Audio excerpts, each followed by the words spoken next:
The first step in performing an exercise stress test is to review the clinical history and cardiac risk factors. This patient is a 45-year-old man with complaints of atypical chest pain. Risk factors for coronary artery disease include long-standing type 1 diabetes, hypertension, and a family history of premature coronary artery disease. He was referred for an exercise stress study with myocardial perfusion imaging to evaluate for myocardial ischemia as the cause of his atypical chest pain.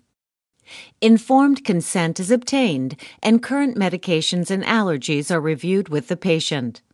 If the purpose of the study is to establish a diagnosis of coronary artery disease, medications such as beta blockers and nitrate should be held for 12 to 24 hours. If the purpose of the study is risk stratification in a patient with known coronary artery disease, it may be appropriate to continue the full medication regimen. All caffeine-containing products should be avoided for 24 hours prior to the study, and the patient should be NPO for 6 hours. NPO status is important as the radiotracers used in SPECT myocardial perfusion imaging are generic tracers of blood flow. If a patient presents for the study and has just eaten, a disproportionately high amount of the radiotracer will go to the GI tract, making myocardial imaging challenging. Women of childbearing age should confirm that they are not pregnant or breastfeeding. An intravenous line is placed. The resting dose of 8.0 millicuries of technetium-99m is injected as a slow IV bolus over 10 to 15 seconds. Approximately 40 minutes following radiotracer injection, acquisition of resting gated SPECT images begins. The patient is placed into a supine position on the imaging table. A 3-lead ECG is attached to the patient's chest. The patient is then moved into position under the gamma camera. The scanning parameters are set both laterally and anteriorly, such that the camera heads will rotate around the patient's chest in a circular orbit. The distance between camera heads and patient's chest is determined by camera specifications to optimize image resolution. Image acquisition takes approximately 16 minutes. The patient is instructed to breathe normally throughout the image acquisition. Before beginning the stress study, the gated rest myocardial perfusion images are reviewed to ensure adequate image quality. Patient motion during image acquisition is the most common cause of reduced quality images. Gross patient motion can be seen when reviewing the images.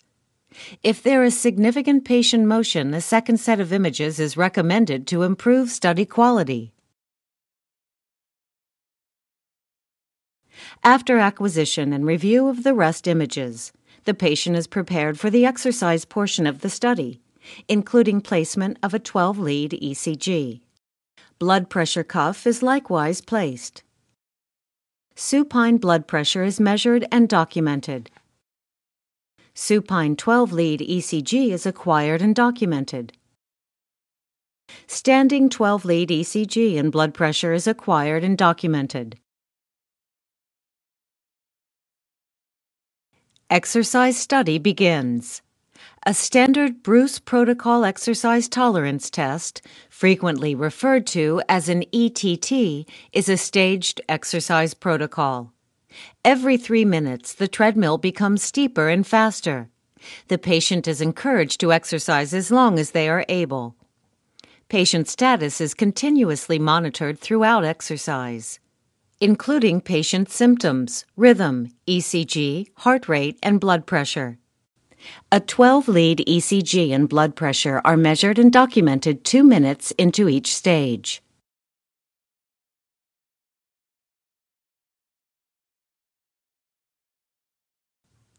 Patients are instructed to promptly report symptoms of chest pain, or if the symptom that prompted the referral for the stress study is reproduced.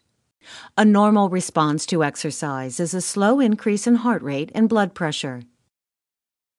1 minute prior to peak exercise, the nuclear medicine technologist injects 32.0 millicuries of technetium-99m into the intravenous line, followed by a 10 cc saline flush.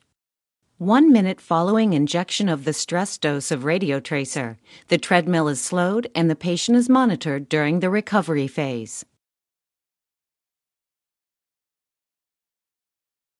Approximately 15 minutes following injection of the second dose of radiotracer, stress images are acquired.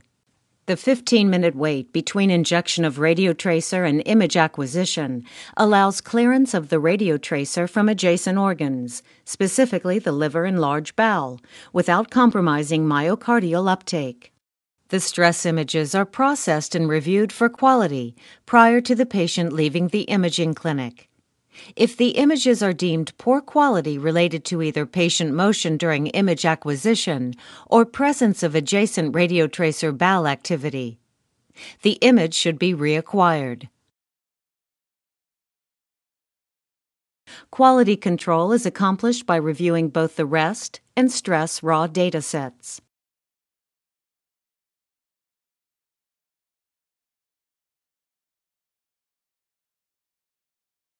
Rest and stress images are aligned and scaled. Both image sets are scaled separately using a 10-point color scale system. The stress and rest images are reviewed side by side for identification of perfusion abnormalities at stress or at rest.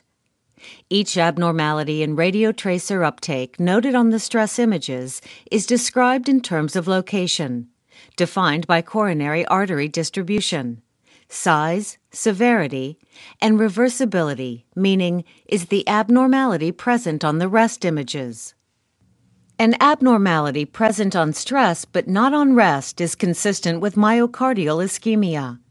Fixed abnormalities, present on both stress and rest images, may represent either myocardial infarction versus attenuation artifact. Global and regional left ventricular function at rest and stress is reviewed.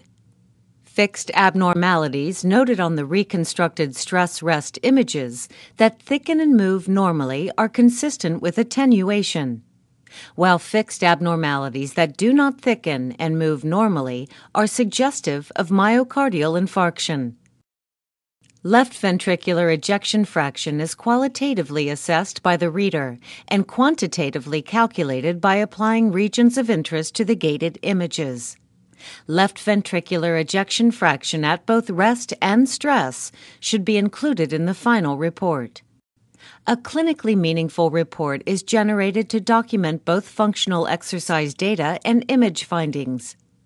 A complete report includes a thorough description of the exercise portion of the study, how long the patient was able to exercise, symptoms that stopped the patient, heart rate and blood pressure response to exercise, a thorough assessment of baseline ECG and ST or T-wave changes at peak exercise that may suggest myocardial ischemia, heart rate response and recovery.